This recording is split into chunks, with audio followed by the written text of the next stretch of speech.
Hello and a very warm welcome to Cultural Communication Confidence with me, Victoria Reynoldson, and a very warm welcome to episode 28, where we'll be talking about the worst business jargon and what to replace it with, what to say instead. Now, have you noticed the amount of jargon and buzzwords that you and your team use? Or maybe it's when you notice it when you're listening to other teams internally or externally. Are they helpful or are they not? Yes, these kind of words and phrases are useful in the sense that they're shortcuts. They are using imagery often to shortcut the meaning. In fact, they're just another way of saying an idiom or an expression sometimes. However, there are some major challenges that go with using business jargon and buzzwords, particularly if we're using new ones that are coming in. The challenge is that they're often phrases that have become a bit cliched. So they don't actually hold any meaning anymore. And it sounds like that you're trying to speak and communicate in a certain way without really perhaps saying anything much at all. So we have to be wary of this. We might think we're sounding professional when in reality it sounds cliched and that the phrases are empty. The other major challenge with it is that often jargon and buzzwords are reliant on knowledge of knowing what they mean. So that's fine if you do know. However, there is a risk, particularly if you're working in contexts which are multicultural and multilingual, that you may not everybody in that team may not understand what they exactly mean. And that can be a bit of a problem, because it is actually, instead of creating inclusive communication, exclude certain people because they're not really sure what the expression means, what it is you're trying to say. And if you want to learn more about that, about creating inclusive communication, then I've spoken about that fairly recently in episode 20, which was all about ways we can be mindful when working in global teams. And you'll hear some other examples there. So coming back to the topic today, if buzzwords, jargon aren't that helpful to our communication in being clear, what can we say instead? And which ones are the worst ones to avoid? Well, I've been doing some research, and so I've been really getting out there and finding out which ones you think are the worst ones. And so I'm going to share with you my list of worst 10 phrases to use. So I would highly recommend you don't use these. And I'm going to share with you a little bit about what they mean and what you can say instead. Okay, so let's make a start. So number 1 is let's circle back. Now, the meaning of this just means let's come back together and have the discussion again about it. We don't have all the information here, or perhaps we need to get some other inputs from other people. In my view, the simplest way to say this is, let's come back to this later, or let's come back to this in the next meeting. Very simple and very clear. The next one, number 2. Let's take this offline. I have to say this is probably one of my ones that I particularly dislike. So what does it mean? It basically means let's take this conversation separately. It might be that conflict has been created through the conversation, or it might be that there are issues that mean that it can't be fully discussed in front of the full group. So it suggests, in fact, a private conversation needs to happen later outside of the meeting. So how could we say this differently? Well, we can literally say, can I catch up with you about that separately? Or let's discuss this later on today. So that is something, again, it's better to be clear what we mean by that. Now, number 3, you've probably heard this a lot in the last few years, the new normal. Now, I think people have said this so many times, everybody is sick of it. Because what does it even mean? The new normal after the pandemic, after COVID, it's just our reality. It's our present. So actually, what can I say? If I was going to translate it and be clear, I think I would just say the way we work today, and make it clear that's what we're talking about. We don't need to relate it back to COVID or the pandemic in this way. Number 4, I remember I had one manager say this quite a lot at one point in my career, low-hanging fruit, as in, let's go for the low-hanging fruit. Now, where this idea, this image comes from is the idea of when you're kind of picking fruit, taking the fruit that's easiest to get to. So what it means is, let's find those easy initiatives, those easy projects that we can deliver and create results quickly with. So if I want to translate this and say this more clearly, I would say, let's focus on the easy wins. Let's focus on the projects that deliver results quickly. Number 5, let's think outside the box. I hope you don't hear this too often in sessions when you're brainstorming or trying to be creative. This is very cliched, and I would try to avoid saying this.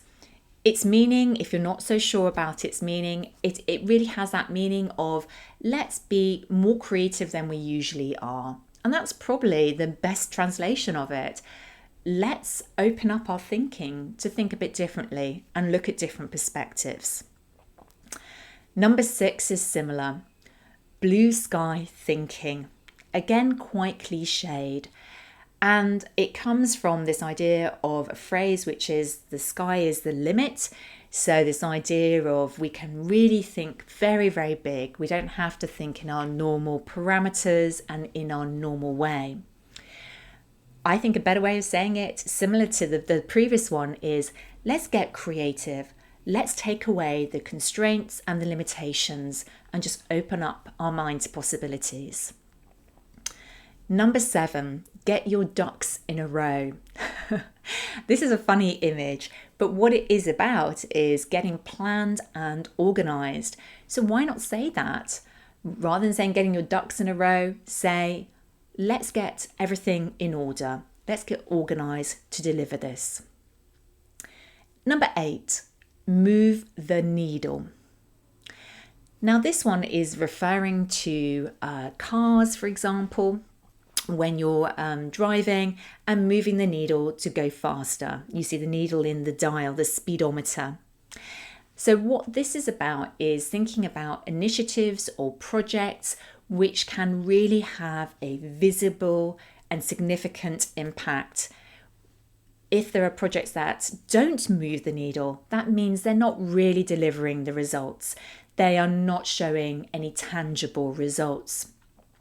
So instead of saying this phrase, move the needle, we can say we're looking for projects that have real benefit, real impact.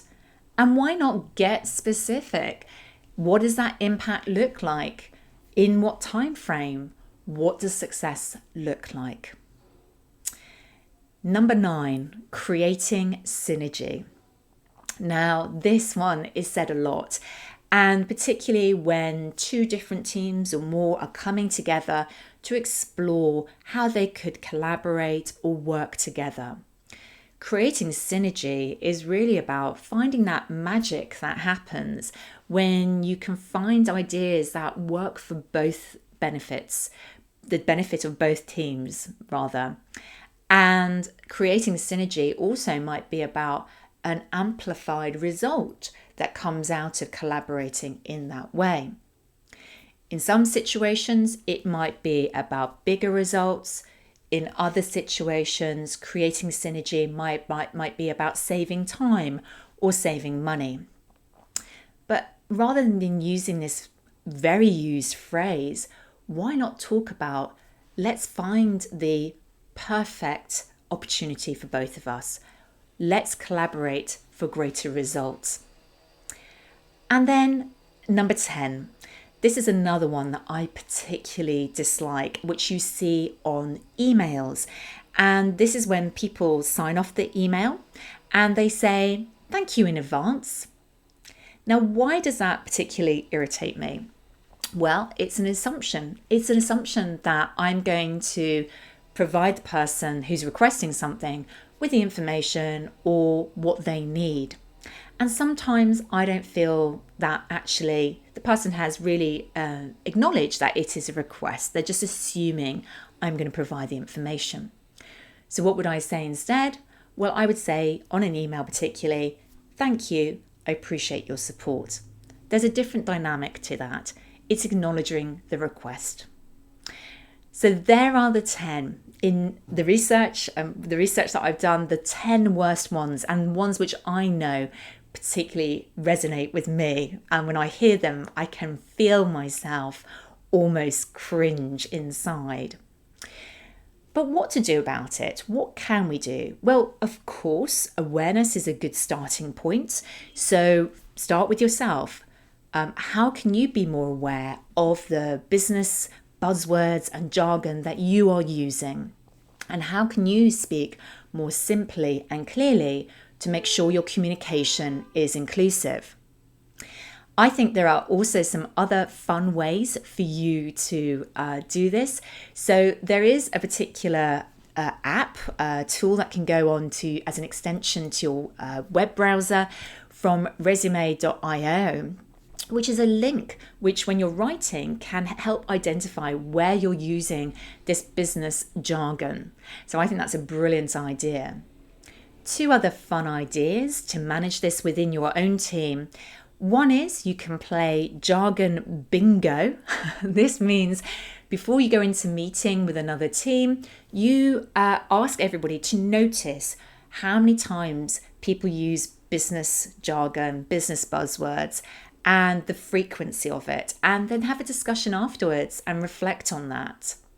Alternatively, if you're going to get really thinking about how to integrate this into your team, then why not have a fine, a little small payment that somebody has to pay each time they use a business buzzword or a piece of business jargon? So as we come to the end of this episode, let me ask you, which of these phrases, of these particular jargon and buzzwords, do you find particularly bad? Which ones do you notice that you use yourself and perhaps you should be now more aware about? And which ones do you hear most often within the teams that you're working with? I hope this particular episode has been particularly thought-provoking for you.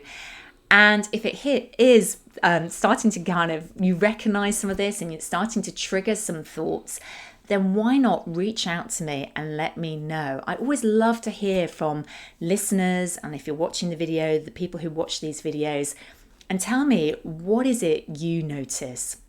I love to build these conversations when people get in touch with me. To do that, the best thing to do is find me over on LinkedIn. My personal profile there is Victoria Reynoldson. My surname is spelled RENNOLDSON. And if this topic has really intrigued you today, and you are interested in the ideas of inclusive communication, particularly if you're working in a multicultural team, a global team, and you're interested in this idea about how do you and your team communicate more clearly and more simply to connect with each other better, then please get in touch to talk to me about my communication team training programs and workshops. I'd love to talk to you about how I can help you and your team. Thank you so much for joining me today for this episode. And I have really enjoyed talking about this topic. Looking forward to hearing your thoughts. And if you have enjoyed this episode, why not share it with somebody else? A coworker, a colleague, a friend. I'm very passionate about getting these episodes out as widely as possible around the world to share the insights and ideas here. Thank you so much for joining me today for Cultural Communication Confidence, and I look forward to seeing you next time.